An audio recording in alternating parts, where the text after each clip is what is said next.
Satyabama Institute of Science and Technology, Chennai and Sriperumbudur.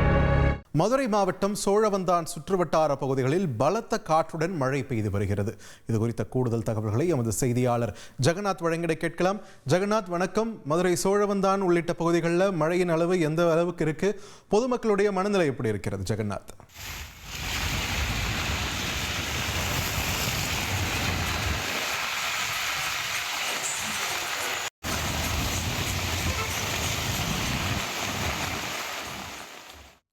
Jagannath, Cholavandan உள்ளிட்ட பகுதிகளில் மழை எந்த அளவில் இருக்கிறது? பொதுமக்களுடைய மனநிலை எப்படி இருக்கிறது?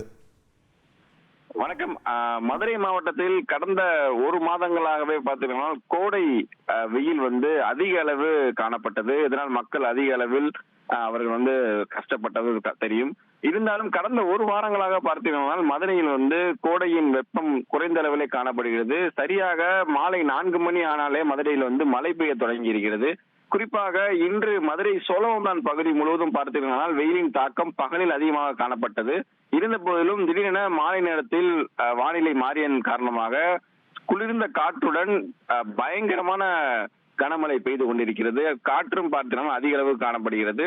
தமிழகத்தில் ஒரு சில இடங்களில் தென்மேற்கு பருவமழை முன்கூட்டியே வருவதாக அறிவித்த நிலையில தற்போது சுமார் 1 மணி நேரத்திற்கு மேலாக சோழவந்தான் மற்றும் சுற்றுவட்டார பகுதிகளில் கனமழை காற்றின் வேகத்தால் மரங்கள் அனைத்தும் பயங்கரமாக அசைந்து ஆடியது. இதனால் சிறிதளவு மக்கள் அச்சம் ஏற்பட்டது. முன்னெச்சரிக்கை நடவடிக்கையாக பார்க்கும்போது மின்சாரங்கள் அந்த பகுதிகள் முழுவதும் துண்டிக்கப்பட்டிருக்கிறது. இதனை தொடர்ந்து பார்த்தீங்கன்னா 1 மணி நேரத்துக்கு மேலாக தற்போது சூறை காற்றுடன் இந்த கனமழையானது பெய்து கொண்டிருப்பதால் மக்கள் மாலை நேரத்தில் தங்கள் வீட்டிற்கு செல்ல முடியாமல் இருசக்கர வாகனத்தில் சாலை ஓரத்தில் நிற்கக்கூடிய காட்சிகள் பார்க்க முடிகிறது.